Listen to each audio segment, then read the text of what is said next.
Un convertido de María de Magdala, parábola para el pequeño Benjamín y lección sobre quién es grande en el reino de los cielos. Y justo mientras se incendian el cielo y el lago por el fuego del ocaso, regresan hacia Cafarnaún. Están contentos. Vienen hablando unos con otros. Jesús habla poco, pero sonríe. Hacen la observación de que si el mensajero hubiera sido más preciso, habrían podido ahorrar camino. Pero también dicen que la fatiga ha merecido la pena, porque un grupo de hijos de tierna edad ha recuperado a su padre sano, cuando ya se estaba enfriando por la cercana muerte. Y también porque ya no están sin un mínimo de dinero. Ya os había dicho que el Padre proveería a todo, dice Jesús. ¿Y es un antiguo amante de María de Magdala?, pregunta Felipe. Parece, según lo que nos han dicho, responde Tomás. ¿A ti, Señor, qué te dijo el hombre?, pregunta Judas de Alfeo. Jesús sonríe evasivamente. Yo lo he visto más de una vez con ella cuando iba a Tiberíades con amigos. Esto es cierto, afirma Mateo. Venga, hombre, hermano, condesciende a nuestra pregunta. ¿El hombre te pidió solo la salud o también ser perdonado?, pregunta Santiago de Alfeo. ¿Qué pregunta más sin sentido?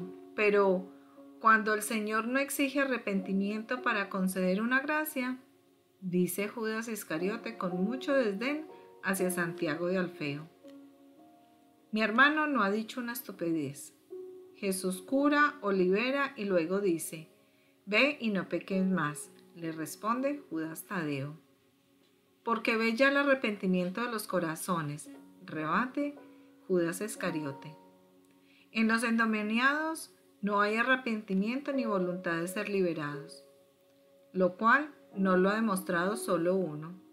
Recuerda todos los casos y verás que o huían o arremetían contra enemigos, o por lo menos intentaban una o la otra cosa, y si no lo llevaban a cabo era solo porque se lo impedían sus parientes, replica Judas Tadeo. Y por el poder de Jesús, añade el celote. Pero en ese caso Jesús tiene en cuenta la voluntad de los parientes, que representan la voluntad del endemoniado, el cual, si no estuviera impedido por el demonio, desearía la liberación. ¡Cuántas sutilezas! Y para los pecadores entonces, me da la impresión de que usan la misma fórmula, aunque no sean endemoniados, dice Santiago de Zebedeo. A mí me dijo, sígueme, y no le había dicho todavía ni una palabra respecto a mi estado, observa Mateo. Pero te la veía en el corazón, dice el Iscariote, que quiere tener siempre razón a toda costa. Bueno, bien, pero ese hombre que según la opinión general era un gran lujurioso y un gran pecador, no endemoniado, o mejor, no poseído, porque un demonio con los pecados que tenía ese hombre lo debía tener por maestro, sino incluso por posesor, moribundo, etcétera, etcétera. ¿Qué ha pedido? En definitiva, estamos paseando por las nubes, me parece. Estamos en la primera pregunta, dice Pedro. Jesús, condescendiente a su deseo. Ese hombre ha querido estar solo conmigo para poder hablar con libertad. Lo primero que ha expuesto no ha sido su estado de salud, sino el de su espíritu. Ha dicho, estoy muriendo, pero no cuanto he hecho creer a los demás para poderte tener pronto. Necesito tu perdón para sanar, pero me basta tu perdón. Si no me curas, me resignaré, lo he merecido. Lo que te pido es que salves mi alma. Y me ha confesado sus muchos pecados. Una nauseante cadena de pecados. Jesús dice esto, pero su rostro resplandece de alegría. ¿Y sonríes, maestro? Me sorprende, observa Bartolomé. Sí, Bartolomé, sonrió, porque esos pecados ya no existen, y porque junto con los pecados he sabido el nombre de la Redentora. En este caso, el apóstol ha sido una mujer. Tu madre, dicen bastantes, otros, Juana de Cusa.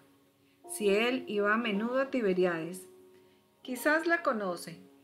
Jesús menea la cabeza. Le preguntan, entonces, ¿quién es? María de Lázaro, responde Jesús. ¿Ha venido aquí? ¿Por qué sin que la viéramos ninguno de nosotros? No ha venido. Ha escrito a su antiguo compañero de pecado. He leído las cartas. Todas suplican lo mismo. Escucharla, redimirse como ella se ha redimido, seguirla en el bien como la había seguido en el pecado y con lágrimas y con palabras de lágrima. Esas cartas le ruegan que alivie el alma de María del remordimiento de haber seducido su alma, y lo ha convertido, tanto que se había aislado en su campiña para vencer las tentaciones de las ciudades. La enfermedad, más de remordimiento del alma que física, ha acabado de prepararlo a la gracia. Eso es, ¿estáis contentos ahora? ¿Comprendéis ahora por qué sonrío? Sí, maestro, dicen todos. Y luego, viendo que Jesús alarga el paso como para aislarse, se ponen a conversar en tono bajo entre sí. Están a la vista de Cafarnaúm cuando, en la confluencia del camino que han recorrido ellos, con el que bordea el lago viniendo de Magdala, se cruzan con los discípulos, que ha venido a pie evangelizando desde Tiberíades. Todos menos Marcián, los pastores y Manaén, que han ido desde Nazaret hacia Jerusalén con las mujeres. Es más, los discípulos han aumentado por algún otro que se ha unido a ellos de retorno de la misión y que trae consigo nuevos prosélitos de la doctrina cristiana. Jesús los saluda dulcemente, pero enseguida se envuelve a aislar en una meditación y oraciones profundas, unos pasos más adelante que ellos. Los apóstoles, por su parte, se unen al grupo de los discípulos, especialmente con los más influyentes, o sea, Esteban, Hermas, el sacerdote Juan, Juan el escriba, Timoneo, José de Maús, Hermanesteo, que por lo que entiendo vuela en el camino de la perfección, Abel de Belén de Galilea, cuya madre va al final del nutrido grupo con otras mujeres. Y discípulos y apóstoles se intercambian preguntas y respuestas sobre las cosas acaecidas desde que se dejaron. Así, se habla de la curación y conversión de hoy y del milagro del estáter en la boca del pez. Esto, por las causas que lo han originado, suscita grandes comentarios que se propagan de fila en fila, cual fuego aplicado a pajas secas. Veo, andando por un camino, a Jesús, seguido y circundado por sus apóstoles y discípulos. Se entrevé poco lejano el lago de Galilea, resplandeciente, todo sereno y azul, bajo un lindo sol de primavera o de otoño, porque no es un sol violento como el de verano, pero me inclinaría a pensar que es primavera, porque la naturaleza se ve muy fresca, sin esos tonos dorados y sin cansinos del otoño. Parece que, acercándose la noche, Jesús se está retirando a la casa que lo hospeda. Parece que se dirige, por tanto, al pueblo que se ve ya aparecer. Jesús, como hace frecuentemente, va unos pasos más adelante de los discípulos, 2 o 3 no más, lo suficiente como para poder aislarse en sus pensamientos, necesitado de silencio después de una jornada de evangelización. Camina absorto. Lleva en la mano derecha una ramita verde que sin duda ha arrancado de alguna mata y con ella golpea levemente ensimismado las hierbas del ribazo. Por el contrario, los discípulos detrás de él van hablando animadamente. Evocan los episodios de la jornada y no son demasiado delicados al sopesar los defectos o bribonadas ajenas. Todos, más o menos, critican el hecho de la recaudación del tributo al templo hayan querido que Jesús les pagara. Pedro, siempre vehemente, define el hecho como un sacrilegio porque el Mesías no está obligado a pagar el tributo. Esto es como pretender que Dios se pague a sí mismo, dice, y no es justo. Y si lo que pasa es que creen que no es el Mesías, pues entonces ya es un sacrilegio. Jesús se vuelve un momento y dice, Simón, Simón, muchos habrán que duden de mí, incluso de los que se creen seguros e inquebrantables de la fe en mí. No juzgues a los hermanos, Simón. Júzgate siempre primero a ti mismo. Judas, con una sonrisita irónica, dice al humillado Pedro, que ha agachado la cabeza, esta es para ti. Por ser el más anciano, siempre quieres hablar como un doctor. ¿Quién ha dicho que a uno lo juzgan los méritos por la edad? Entre otros, hay quienes te superan en saber y en poder social. Se enciende una disputa sobre los respectivos méritos. ¿Quién se jacta de ser uno de los primeros discípulos? ¿Quién apoya su tesis de preferencia? En que para seguir a Jesús ha dejado un puesto influyente. ¿Quién dice que ninguno de tantos derechos como él, porque ninguno se ha convertido tanto a sí mismo como él, al pasar de publicano a discípulo? La disputa se alarga, y si no temiera ofender a los apóstoles, diría que asume el tono de una verdadera discusión. Jesús se abstrae de ello, da la impresión de no oír ya nada. Mientras tanto, ha llegado a las primeras casas del pueblo que sé que es Cafarnaúm. Jesús prosigue y los otros detrás discutiendo todavía. Un niño pequeño de unos 7 u 8 años viene tras Jesús corriendo y dando brincos. Adelanta al grupo vociglero de los apóstoles. Es un niño guapo, de cabellos castaños oscuros muy rizados y cortos. En su faz morena tiene 2 ojitos negros e inteligentes. Llama confidencialmente al maestro como si lo conociera bien. Jesús dice, ¿me dejas ir contigo hasta tu casa? ¿Tu mamá lo sabe?, pregunta Jesús. Mirándolo con una sonrisa buena, lo sabe. ¿De verdad? Jesús, aunque sigue sonriendo, mira con una mirada penetrante. Sí, Jesús, de verdad. Entonces ven. El niño da un salto de alegría y agarra la mano izquierda que Jesús le tiende. Con qué amorosa confianza el niño mete su manita morena en la larga mano de mi Jesús. Quisiera hacer lo mismo yo. Cuéntame una parábola bonita, Jesús, dice el niño que va dando saltitos al lado de Jesús y mirándolo de abajo arriba con una carita resplandeciente de alegría. También Jesús lo mira con una alegre sonrisa que le entreabre la boca, sombreada por el bigote y la barba rubia roja, que el sol desciende como si fuera de oro. Los ojos de zafiro oscuro le ríen de alegría mientras mira al niño. ¿Y qué vas a hacer con la parábola? No es un juego. Es más bonita que un juego. Cuando me voy a la cama la pienso para mí y la sueño. Y mañana la recuerdo y me la repito para mis adentros para ser bueno. Me hace ser bueno. ¿La recuerdas? Sí.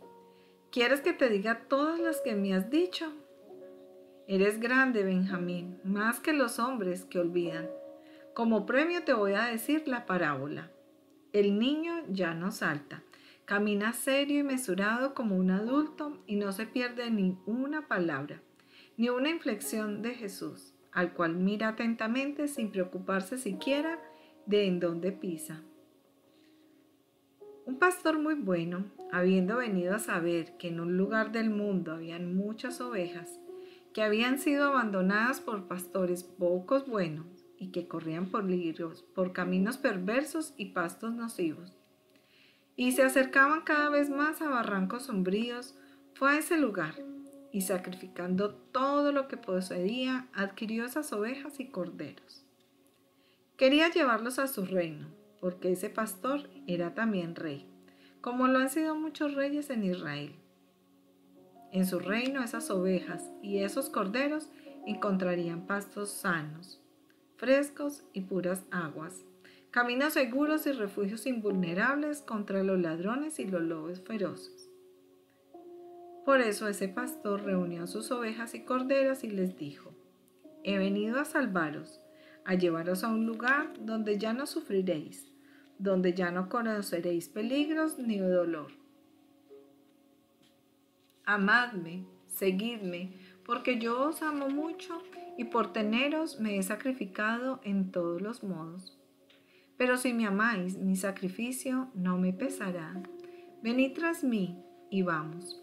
Y el pastor delante, detrás de las ovejas, tomaron el camino que conducía al reino de la alegría.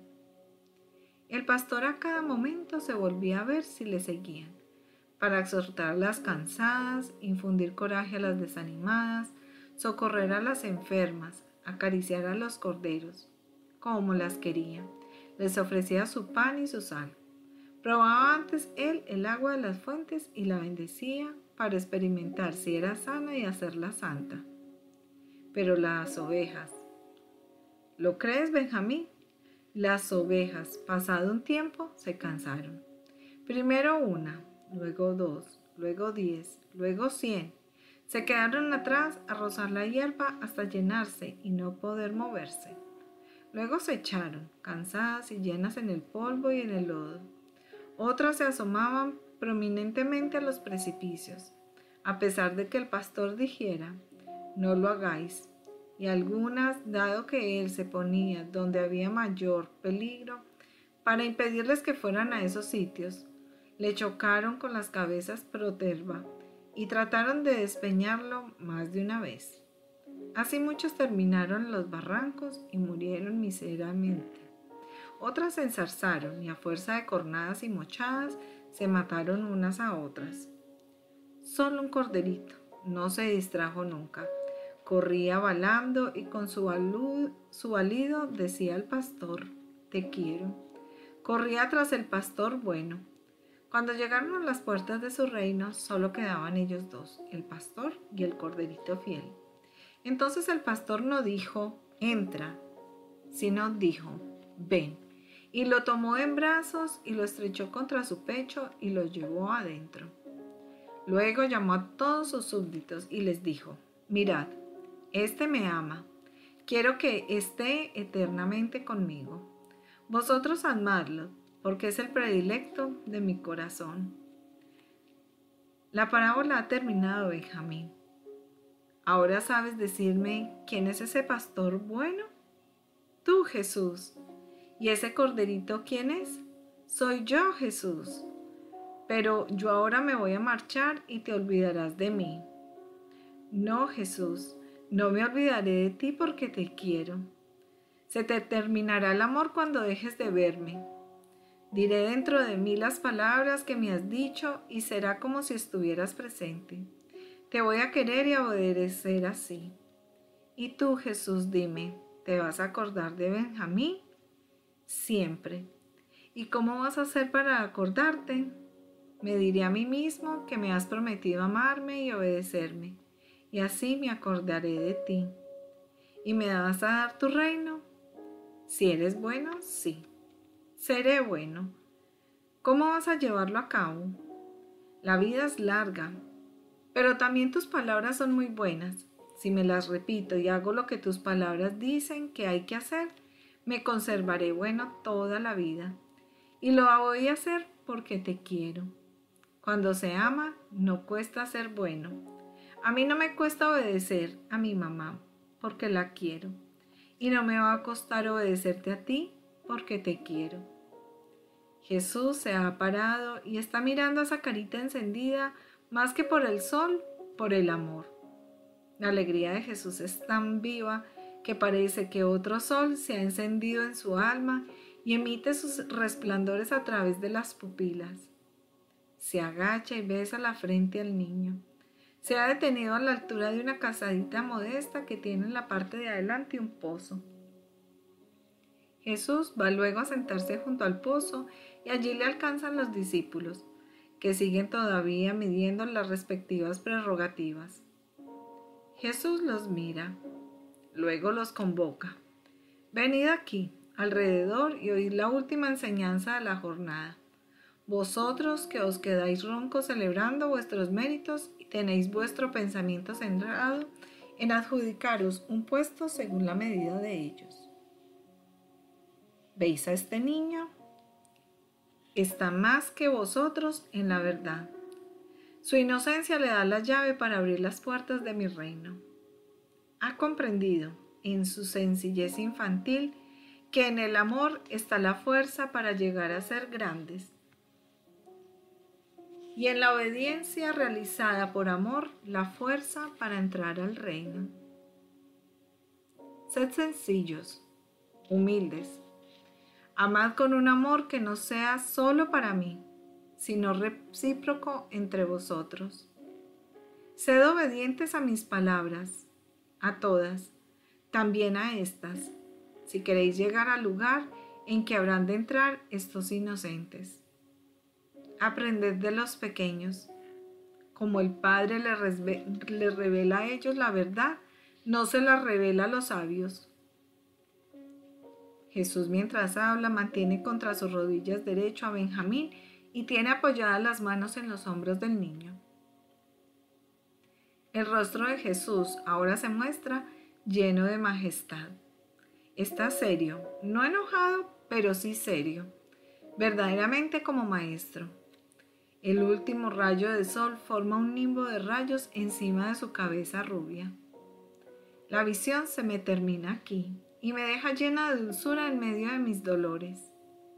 Bien, pues los discípulos no han podido entrar en la casa. Es natural, por el número y por respeto. Nunca lo hacen si no es por invitación del maestro, a todos o a algunos en particular. Observo siempre un gran respeto, una gran discreción, a pesar de la afabilidad del maestro y la ya duradera familiaridad con él. Incluso Isaac, del que podría decir que es el primero del número de los discípulos, no se permite jamás la libertad de acercarse a Jesús si una sonrisa, al menos una sonrisa del maestro, no lo llama. Un poco distinto, ¿no? Respecto al modo como muchos tratan sobre lo natural, a la ligera y casi burlescamente. Es un comentario mío que veo justo, porque no acabo de digerir el que la gente tenga para con lo que está por encima de nosotras maneras que no usamos para con los hombres, como nosotros por el solo hecho de que estén una miaja por encima. En fin, vamos a seguir adelante. Los discípulos, pues, se han esparcido por la margen del lago para comprar pescado para la cena, pan y las demás cosas necesarias. Vuelve Santiago de Zebedeo y llama al maestro, pero está sentado en la terraza con Juan, que está acoplado a sus pies en un dulce y sosegado coloquio. Jesús se levanta y se asoma por el guardalado. Santiago dice: «¿Cuánto pescado, maestro? Mi padre dice que has bendecido las redes con tu llegada. Mira, esto es para nosotros», y enseña una cesta de pescado, de un pescado que parece de plata. Dios les sea grato por su generosidad. Preparad lo que después de cenar vamos a ir a la orilla donde los discípulos. Y así lo hacen. La noche pone negro el lago en espera de la luna que se levanta tarde. Más que vérsele se le oye borbollar, gargotear entre los cantos del guijarral. Solo los inverosímiles estrellas propias de los países de Oriente se reflejan en las aguas tranquilas. Se siente en círculo, alrededor de una barca vuelta, sobre la que se ha sentado Jesús. Han traído al centro del círculo los pequeños faroles de las barcas, los cuales apenas iluminan las caras más cercanas. El rostro de Jesús está todo iluminado, de abajo a arriba, por un farolillo colocado a sus pies. Todos, por tanto, lo pueden ver mientras habla a uno o a otro de los presentes. Al principio de la conversación sencilla y familiar, pero luego adquiere el tono de una lección. Es más, Jesús lo dice abiertamente: «Venid, escuchad, dentro de poco nos vamos a separar. Quiero adoctrinaros más para formaros mejor. Os he oído disputar y no siempre con caridad. A los mayores de entre vosotros les he dado ya la lección, pero quiero darolas a vosotros también. No les vendrá mal tampoco a estos, mayores que vosotros, oírla repetir. Ahora no está aquí, apoyado contra mis rodillas, el pequeño Benjamín. Está durmiendo en su cama, soñando sus sueños inocentes. Pero quizás su alma cándida está de todas formas aquí en medio de nosotros. Imaginad que él o cualquier otro niño estuviera aquí, para ejemplo vuestro.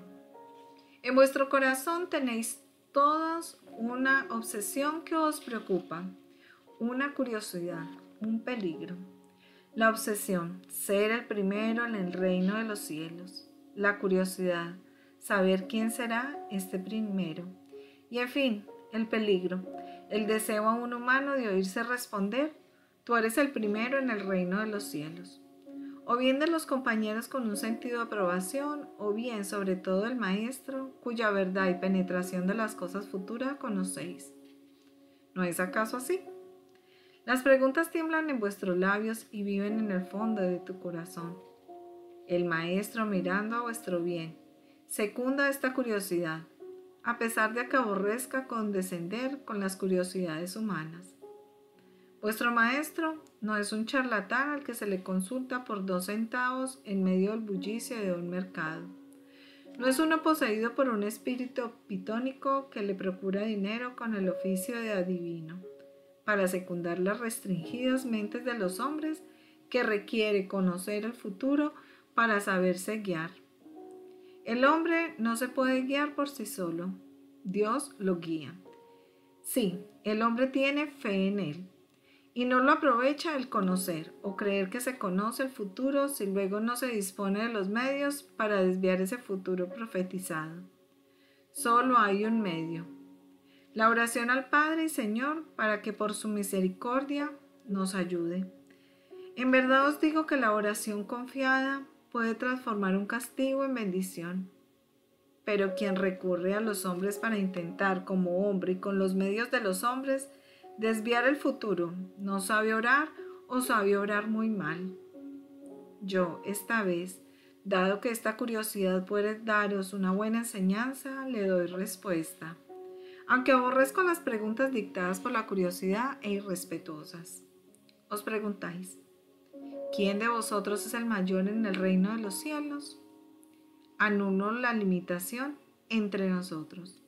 Amplío los límites a todo el mundo, presente y futuro, y respondo: el mayor en el reino de los cielos es el más pequeño entre los hombres. O sea, aquel que es considerado mínimo por los hombres, el sencillo, el humilde, el que no desconfía, el inexperto, por tanto, el niño, o aquel que sabe construirse de nuevo un alma de niño. No es la ciencia, ni el poder, ni la riqueza o la actividad, aunque sea buena, lo que os hará el mayor en el reino bienaventurado, sino el ser como los pequeñuelos, en benevolencia, humildad, sencillez, fe.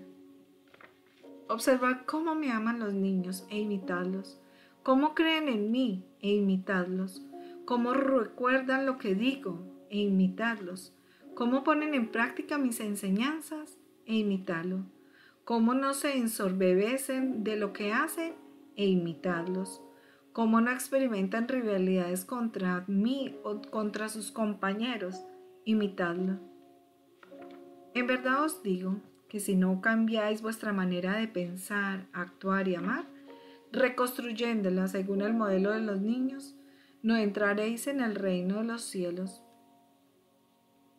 Ellos saben lo mismo que vosotros sabéis de esencial en mi doctrina. Pero ¿con qué diferencia practican lo que enseño? Vosotros, a cada acto bueno que realizáis, decid: lo he hecho yo. Y el niño me dice: Jesús, me he acordado de ti, y por ti he obedecido, he amado, he contenido un deseo de reñir, y estoy contento porque tú, lo sé, sabes cuándo soy bueno y te alegras. Observad también a los niños cuando cometen una falta, con qué humildad me confiesan: hoy he sido malo, lo siento porque te he apenado. No buscan disculpas, saben que yo sé las cosas. creen, sienten dolor por mi dolor. Oh amados de mi corazón, niños en los cuales no hay soberbia, doblez, lujuria. Os digo, haceos como los niños, si queréis entrar en mi reino. Amad a los niños como al ejemplo angélico que todavía podéis tener, porque como ángeles deberías ser. Podrías decir para disculparos, no veo a los ángeles, pero Dios os da a los niños por modelos, y los tenéis en medio de vosotros. Y si veis a un niño abandonado material o moralmente y que puede perecer, acogedlo en mi nombre, porque son los muy amados de Dios. Quien quiera que reciba a un niño en mi nombre, me recibe a mí mismo, porque yo estoy en el alma de los niños, que es inocente. Y quien me recibe a mí, recibe a aquel que me ha enviado, es decir, al Señor Altísimo. Y guardaos de escandalizar a uno de estos pequeños, cuyos ojos ven a Dios. No se debe nunca escandalizar a nadie, pero ¡ay! 3 veces ¡ay de aquel que tan solo roza el ingenuo candor de los niños! Dejad los ángeles lo más que podáis. Demasiado repugnante es el mundo y la carne para el alma que viene del cielo, y el niño por su inocencia es todavía todo alma. Tened respeto hacia el alma del niño y a su propio cuerpo como lo tenéis para con un lugar sagrado. También el niño es sagrado porque tiene a Dios dentro de sí. En todo cuerpo está el templo del Espíritu, pero el templo del niño es el más sagrado y profundo, está más allá del doble velo. No mováis tan siquiera las cortinas de la sublime ignorancia, de la concupiscencia con el viento de vuestras pasiones. Yo querría un niño en cada familia, en medio de cada grupo de personas, para que fuera freno a las pasiones de los hombres. El niño santifica, da confortación y frescura, con solo el rayo de sus ojos sin malicia. Pero hay de aquellos que sustraen santidad al niño con su manera de actuar escandalosa. Hay de aquellos que con sus licencias infunden malicia a los niños. Hay de aquellos que con sus palabras e ironías lesionan la fe en mí de los niños. Sería mejor que a todos estos se les atara al cuello una piedra de molino y se los arrojara al mar, para que se ahogaran junto con su escándalo. Ay del mundo por los escándalos que dan a los inocentes, porque si es inevitable que suceden escándalos. Ay del hombre que los provoca. Nadie tiene el derecho de hacer violencia a su cuerpo ni a su vida, porque vida y cuerpo nos vienen de Dios y solamente Él tiene derecho a tomar o parte o el todo. Pero yo os digo que si vuestra mano os escandaliza, es mejor que la cortéis, que si vuestro pie os lleva a dar escándalo, conviene que lo cortéis. Es mejor para vosotros entrar mancos o cojos en la vida, que ser arrancados al fuego eterno con las 2 manos y los 2 pies. Y si no es suficiente tener un pie cortado a una mano, haceos que corten también la otra mano o el otro pie, para no escandalizar más y para tener tiempo de arrepentiros antes de ser arrojados a donde el fuego no se extingue y roe eternamente como un gusano. Y si es vuestro ojo el que es motivo de escándalo, sacáoslo. Es mejor tener un ojo que estar en el infierno con los 2. Con un ojo solo, incluso sin ojos, llegados al cielo, veréis la luz. Mientras que con los 2 ojos escandalosos, solo tinieblas y horror veríais en el infierno. Recordad todo esto. No despreciéis a los pequeños, no los escandalicéis, no os burléis de ellos. Son más que vosotros, porque sus ángeles ven siempre a Dios, que les dice las verdades que han de revelar a los niños y a los que tienen el corazón de niño. Y vosotros, como niños, amaos unos a otros, sin disputas, sin orgullos, estad en paz unos con otros, tened espíritu de paz con todos. Sois hermanos en el nombre del Señor, no enemigos. No hay nada, no debe haber enemigos para los discípulos de Jesús. El único enemigo es Satanás. De ese, sed enemigos acérrimos. Descended a combatir contra él y contra los pecados que lleva Satanás a los corazones. Sed incansables en combatir el mal, cualquiera que fuera la forma que asuma, y pacientes. No hay limitación al actuar del apóstol, porque no hay limitación al actuar del mal. El demonio dice nunca: basta, ahora estoy cansado, así que voy a descansar. Él es el incansable. Pasa de un hombre a otro, ágil como el pensamiento y más aún. Tienta y atrapa, seduce y atormenta, y no da tregua. Asalta traidoramente y derriba, si uno no está más que vigilante. A veces se instala como conquistador por debilidad de las víctimas. Otras veces entra como amigo porque el modo de vivir de la víctima buscada es ya tal que constituye alianza con el enemigo. Hay veces que, habiendo sido arrojado de uno, da vueltas para caer sobre el mejor, para vengarse de la afrenta recibida de Dios o de un siervo de Dios. Pues bien, vosotros debéis decir lo mismo. No descanso. Él no descansa para pobrar el infierno. Vosotros no debéis descansar para pobrar el paraíso. No le deis tregua. Os predigo que cuando más combatáis contra él, más os hará sufrir. Pero no debéis tener en cuenta esto. Puede recorrer agresivo la tierra, pero en el cielo no entra. Por tanto, allí no os molestará más, y allí estarán todos aquellos que hayan combatido contra él. Jesús interrumpe bruscamente y dice: pero bueno, ¿por qué estáis siempre molestando a Juan? ¿Qué quiere de ti? Juan se pone rojo como el fuego. Bartolomé, Tomás y Judas Iscariotes, viéndose descubiertos, agachan la cabeza.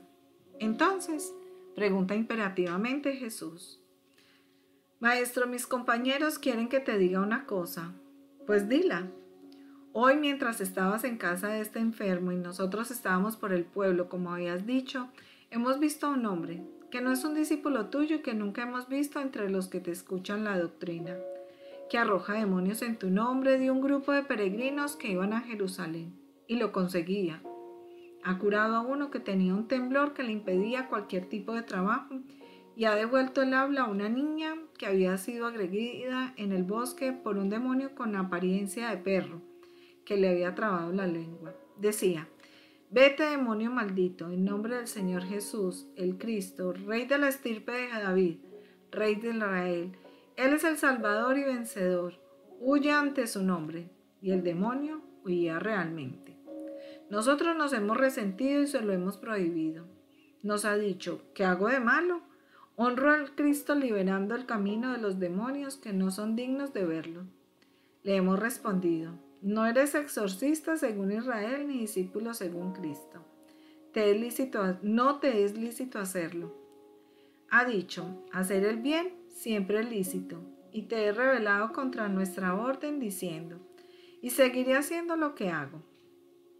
Bien querían que te dijera esto, especialmente ahora que has dicho que en el cielo estarán todos aquellos a que hayan combatido contra Satanás. Bien, ese hombre será uno de ellos, lo es. Tenías razón.